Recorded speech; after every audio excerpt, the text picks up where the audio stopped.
Bonjour tout le monde, bonjour mes as du volant, bienvenue sur une nouvelle vidéo pole position où nous allons débriefer ensemble ce Grand Prix du Japon qui s'est déroulé sur le circuit mythique de Suzuka. Donc voilà, le Grand Prix a été donné, le départ du Grand Prix a été donné ce matin. Très tôt, hein, ce matin, 7 h. Il vient de se terminer là il y a quelques instants.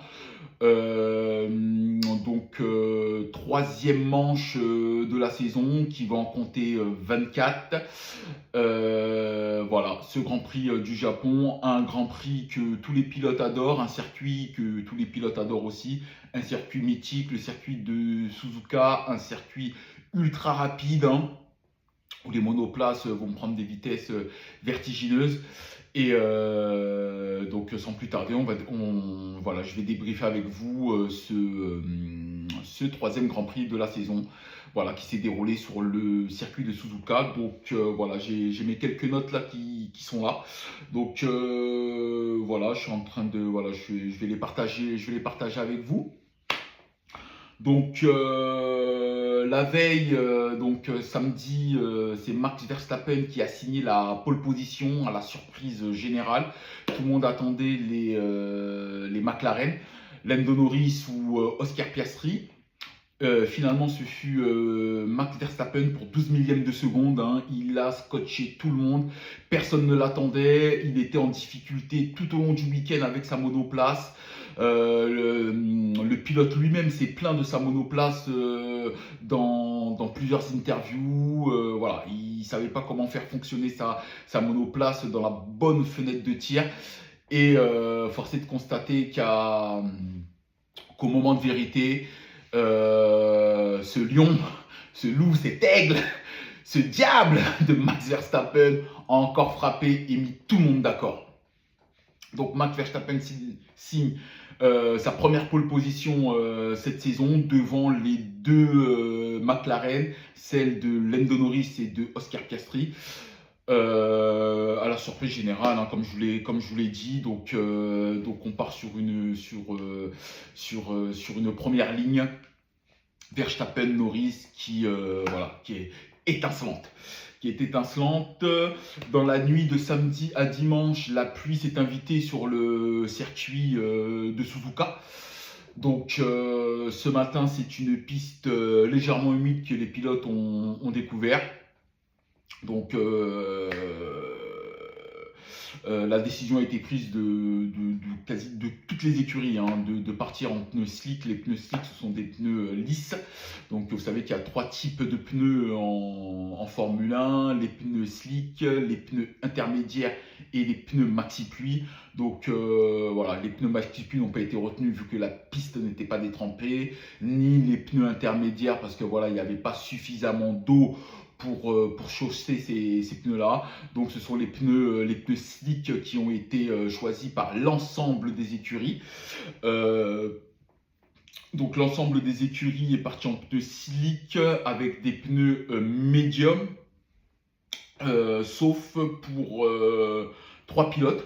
Donc Ocon, Bortoleto et Hamilton qui partent en pneus durs. Donc eux, ces 3 pilotes-là vont opter pour une stratégie décalée. Donc voilà, ils vont aller un peu plus loin dans leur run que les autres pilotes et chausser des pneus plus tendres en fin de Grand Prix pour essayer de gagner quelques places. Donc voilà. Donc comme d'habitude, un tour de formation pour que les pilotes puissent appréhender au mieux la piste. Et le départ est donné. Très bon envol des 3 premiers pilotes. Donc voilà, bonne impulsion de Verstappen, que ce soit de Norris ou de Piastri. Les positions restent figées clairement dans ces premiers tours. Verstappen, Norris et Piastri mènent mène ce Grand Prix. Je ne veux pas vous cacher, ça n'a pas été un Grand Prix très palpitant, hein. On était sur un Grand Prix assez figé, hein. Même au niveau des stratégies, les écuries n'ont pris aucun risque. Il n'y a pas eu de folle envolée comme on a pu, en avoir en Australie ou en Chine lors des 2 premiers Grands Prix. On était sur un Grand Prix assez figé, pour pas dire autre chose, hein. Donc voilà, dans ces premiers tours, on a quelques belles batailles, surtout une bataille entre Alonso et Gasly, mais tout ça se passe dans le peloton, dans le ventre mou du peloton. Bon, voilà, c'est toujours sympa et spectaculaire de voir un dépassement en direct, hein. Mais voilà, en ce qui concerne, on va dire, le top 10, il n'y a pas grand-chose à se mettre sous la dent, sauf peut-être le dépassement d'Hamilton au 6e tour sur Isaac Hadjar. D'ailleurs, le Français réalise aussi un week-end, un très très beau week-end, puisqu'il avait, si je ne dis pas de bêtises, il a qualifié sa Racing Bulls 7e sur la grille. Donc voilà, il fait un très très bon départ. Il résiste à Lewis Hamilton dans ses premiers tours, mais se fait dépasser par la Ferrari quelques tours plus tard. Mais en tout cas, le Français Isaac Hadjar réalise un week-end très solide. Très très très solide. Donc voilà, à peu près tout le monde a le même rythme, à quelques dixièmes près. Voilà, tout le monde se suit. Comme je vous ai dit, pas beaucoup de risques de la part des pilotes. Les stratégies sont assez figées. On sait à peu près. On sait quel type de pneus les pilotes vont chausser lors de leur arrêt au stand, pardon, etc., etc. Mais voilà, dans cette première partie de Grand Prix, pas grand chose se passe. On essaie de regarder ce que va faire les pilotes partis en pneus durs, hein, Ocon, Bortoleto et Hamilton. Sur ces 3 pilotes, c'est Hamilton qui arrive à un peu tirer son épingle du jeu. Il arrive à faire un bon premier relais avec ses pneus durs. Voilà, malheureusement pour Ocon et Bortoleto, c'est un peu plus compliqué. Ils sont vraiment perdus au fond du classement. Ils n'arrivent pas à gratter des places ou à essayer ou faire performer leurs pneus au maximum. Donc très compliqué pour ces 2 pilotes-là. Ce sera aussi compliqué pour Hamilton aussi après avec ses pneus durs, hein. Il n'arrivera pas à les faire tenir comme il espérait. Et bon, voilà, ça a été un coup d'épée dans l'eau, on va dire, pour cette stratégie de la part de ces 3 pilotes-là. Voilà, même par la suite, après avoir chaussé des pneus tendres, voilà, ils n'arriveront pas à revenir dans le match. Voilà, que ce soit pour Hamilton, Ocon ou Bortoleto, hein. Les 3 pilotes n'arriveront pas à revenir dans le match. Donc coup d'épée dans l'eau pour ces 3 pilotes-là. Et, et donc voilà, on a aussi Tsunoda aussi qui faisait ses grands débuts dans la Red Bull. Voilà, Tsunoda, le japonais, sur ses terres. Voilà, avec la Red Bull, hein, la voiture mère, hein, voilà, hein, qui devait jouer les premiers rôles, hein, épauler Max Verstappen dans cette bataille. Malheureusement, en qualification, voilà, il n'arrive pas à se qualifier pour la Q3. Voilà, il part en fin de grille, au milieu de grille, pardon. Donc très compliqué pour lui. Très compliqué pour Tsunoda. Donc en grande difficulté. Au milieu de tableau, il n'arrive pas à se dépêtrer, de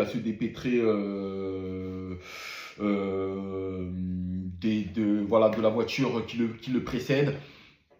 Donc très compliqué pour Yuki Tsunoda dans ce Grand Prix. Par contre, voilà, aux avant-postes, on a un Oscar Piastri qui lui, voilà, a le couteau entre les dents, hein, clairement dans cette équipe McLaren. On sent que le leadership est donné à Norris, à Lando Norris, mais que dans l'ombre, Oscar Piastri, lui, ne compte pas voilà, rester à cette place de second qui, entre guillemets, le suit. Hein. Oscar Piastri montre qu'il est plus qu'un simple numéro 2 dans cette équipe. Il signe des meilleurs tours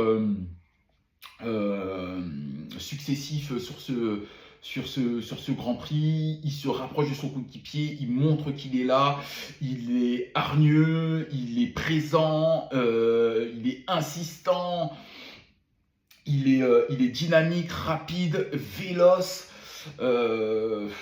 Voilà, les superlatifs me manquent pour parler de ce pilote qu'on sent que voilà, il a du potentiel et il a en lui une âme de champion. Clairement. Donc donc voilà. Les stratèges d'écurie vont commencer à faire rentrer les pilotes aux alentours du 21e, 22e tour de piste. Donc c'est Oscar Piastri, je crois, des leaders, hein, je parle pour les leaders, hein, qui va rentrer le premier au stand chaussé des pneus durs. Suivi quelques tours plus tard, je crois un ou deux tours plus tard je crois même un tour plus tard par Verstappen et Norris qui vont entrer en même temps au stand. La Red Bull va être relâchée avant la McLaren et on aura une sortie des stands un peu musclée entre les deux, un peu musclé, oui, musclé entre les deux pilotes à la sortie des stands. Norris va venir mordre la pelouse à la sortie de ses stands, voilà. Et puis après, à la radio, vous connaissez hein, le célèbre jeu du chat et de la souris, c'est lui, non, c'est lui, et vice versa. Bref, la FIA ne notifiera aucun incident sur cette sortie des stands et le Grand Prix pourra continuer calmement entre les deux pilotes. Les deux pilotes n'auront aucune pénalité et le Grand Prix suivra son cours. Voilà, aux alentours du 31e, 32e tour, Hamilton à son tour va rentrer au stand pour chausser lui des pneus médiums, tandis que les leaders avant lui ont chaussé des pneus durs pour finir ce Grand Prix. Les leaders étant partis en pneus médiums. Voilà pour cette fin de Grand Prix. Il passe en pneus durs et Hamilton avait fait le contraire, il était parti en pneus durs et donc pour cette fin de Grand Prix, ce dernier doit chausser des pneus tendres. Donc Hamilton va rentrer chausser ses pneus médiums, pour cette fin de Grand Prix.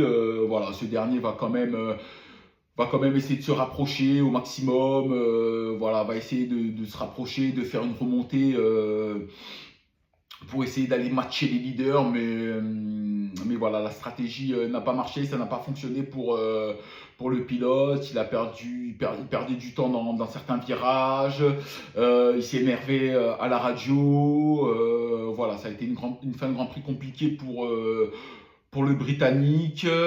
Voilà, c'est un peu un début de saison un peu compliqué pour lui avec la Scuderia Ferrari, hein, bien sûr, nouvelle écurie pour lui, nouveau management, voilà, un peu compliqué. Il y a eu cette éclaircie avec la course sprint, les qualifications et la course sprint en Chine où ce dernier avait réussi pole et victoire sprint, mais voilà, le Britannique était vite rentré dans le rang en course et Et malheureusement pour lui, encore ce week-end, un week-end très compliqué pour lui et pour la Scuderia Ferrari. Mais voilà, la Scuderia Ferrari sauve entre guillemets, réussit à sauver les meubles avec Charles Leclerc qui finit quatrième. Mercedes toujours dans le coup avec 5 et 6 pour Russell et Antonelli. Voilà, oui, c'est bien ça, hein, je dis pas de bêtises. Ouais, 5 et 6 pour Antonelli et 5 et 6 pour Russell et Antonelli, pardon. Et voilà, voilà, marque encore des gros points. Mercedes, on n'en parle pas beaucoup en ce début de saison, mais l'écurie allemande est là. L'écurie allemande est clairement là. Même, elle aurait même pu faire un meilleur résultat en qualification. Russell l'a dit, c'est loupé. Il aurait pu matcher la première ligne aussi aux côtés de Verstappen ou la troisième place sur cette grille de départ. Il s'est loupé en qualification, mais le Britannique de l'écurie allemande était là hein, pendant les essais libres. Il a souvent été là, 2-3, 2-3. Pendant la séance de qualification aussi, 2-3, 2-3, 2-3. Et bon, à un moment de vérité, il se perd, mais l'écurie allemande n'est pas à enterrer en ce début de Grand Prix. La Mercedes marche bien, que ce soit en qualification ou en course. Elle ne perd pas beaucoup de temps dans les longs relais. Elle est très très très performante. Voilà. Et puis le duo de pilotes Russell-Antonelli fonctionne très très bien. Les deux pilotes travaillent très très bien. Antonelli, pour sa première année en Grand Prix, c'est son troisième Grand Prix, a déjà marqué beaucoup de points. Il a déjà montré qu'il était capable de matcher avec des pilotes d'envergure, hein, parce que à ses côtés, autour de lui, sur cette grille, il y a du Hamilton, il y a du Verstappen, il y a du Norris, il y a du Piastri, du Leclerc, voilà, du Albon, etc., etc. Et le jeune rookie ne perd pas ses nerfs, ne se démonte pas et c'est de bon augure pour la suite pour l'écurie allemande. Voilà, donc cette deuxième partie de Grand Prix, rien de palpitant, hein, comme je l'ai dit, ça n'a pas été un Grand Prix très riche en dépassement, en dénouement ou en spectacle. Voilà, ça a été un Grand Prix assez piano, donc Verstappen s'est dirigé vers sa première victoire cette saison, sa quatrième victoire sur le circuit de Suzuka, 4 pôles, 4 victoires pour Verstappen sur ce circuit. Voilà, impressionnant, Max Verstappen, comme je vous ai dit. Voilà, à ne pas enterrer. Il n'a peut-être pas la meilleure voiture du plateau, mais c'est le meilleur pilote du plateau, clairement. Il a faim, il a encore faim, malgré ses 4 titres. Il lâche pas et c'est beau à voir. C'est beau à voir de voir un pilote qui n'a pas la meilleure voiture, mais qui est capable d'en tirer la quintessence. C'est très très beau, pardon. Donc le podium sera complété par Norris et Piastri. Voilà, Piastri n'aura pas réussi à prendre le dessus sur son coéquipier. Malgré, je pense que Piastri avait la place pour aller chercher Lando Norris. Voilà, c'est dommage. On sent que McLaren privilégie Norris en ce début de saison que Piastri. Peut-être que ça changera au cours de la saison. Pour le moment, c'est Norris qui tient la corde, hein. Mais à ne pas enterrer Piastri, il a des arguments à vendre. Ça, c'est clair et net. Ensuite, voilà le reste du classement. Voilà pour les 3 premiers, hein, pour le podium. Ensuite, quatrième, nous avons Charles Leclerc, voilà, qui réussit à marquer quand même de gros points pour la Scuderia Ferrari. Malgré que Ferrari a beaucoup de mal, hein. On le sent dans les longs relais, dans les qualifications sur un tour, voilà, ou sur les longs relais, etc., etc. On sent que Ferrari, clairement, galère en ce début de saison. Ça changera peut-être en cours de saison. Ils réussiront peut-être à trouver le truc qui fait qu'ils arrivent à coller les meilleurs. Mais pour le moment, clairement, Ferrari n'est pas au top en ce début de saison. Ensuite, nous avons les deux Mercedes, celle de Russell, 5e, Antonelli, 6e. Donc voilà, encore une fois, Mercedes montre qu'elle est là en ce début de saison.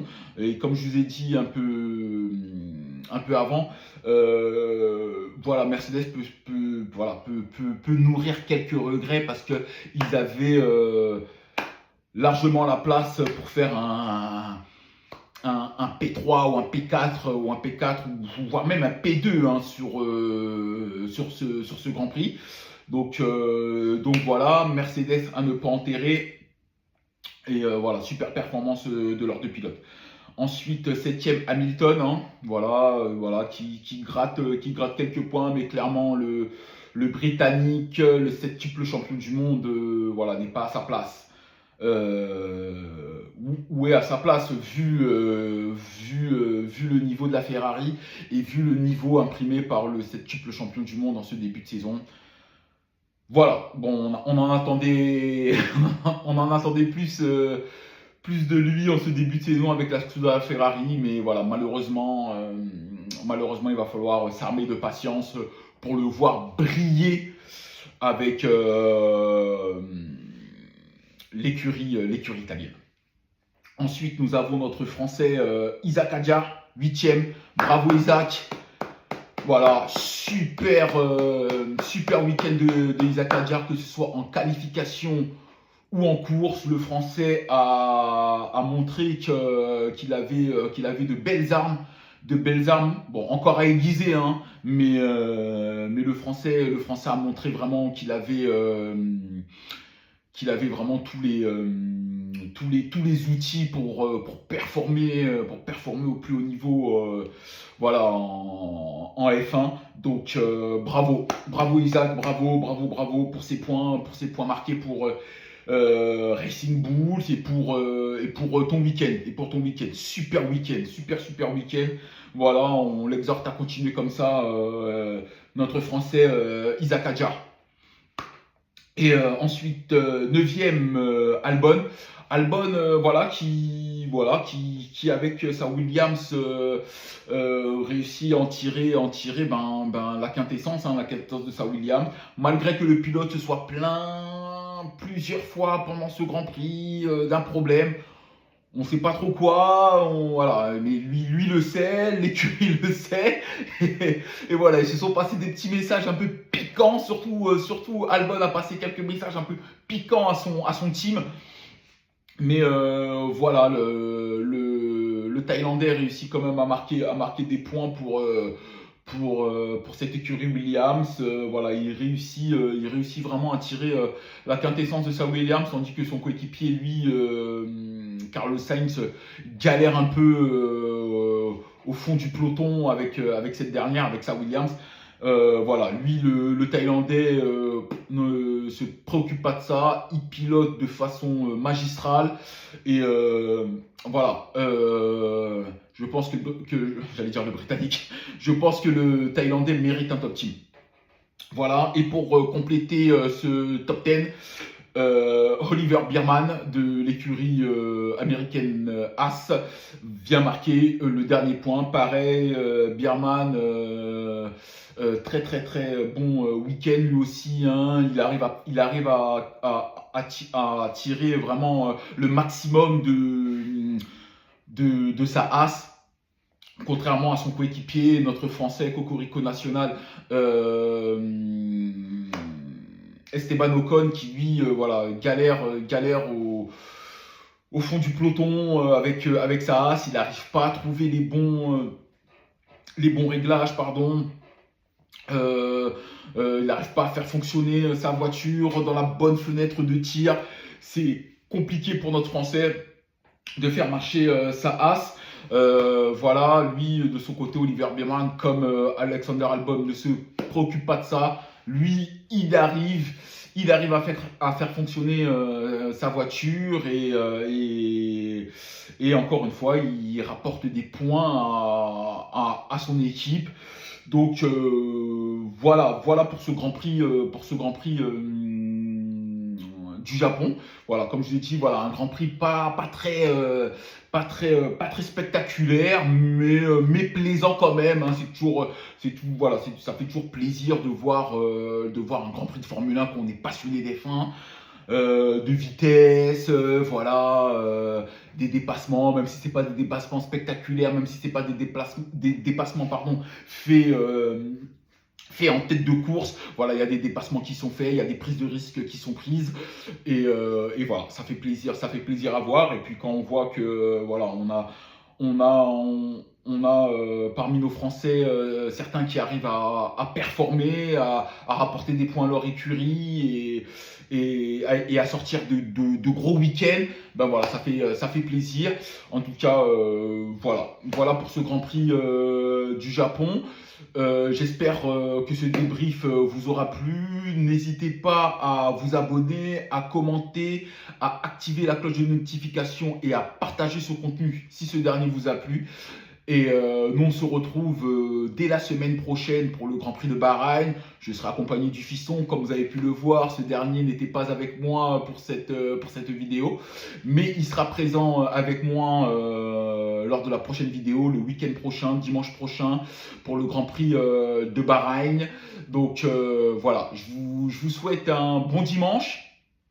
Une bonne semaine à vous et on se retrouve dimanche pour une nouvelle vidéo pole position. À bientôt mes as du volant. Ciao.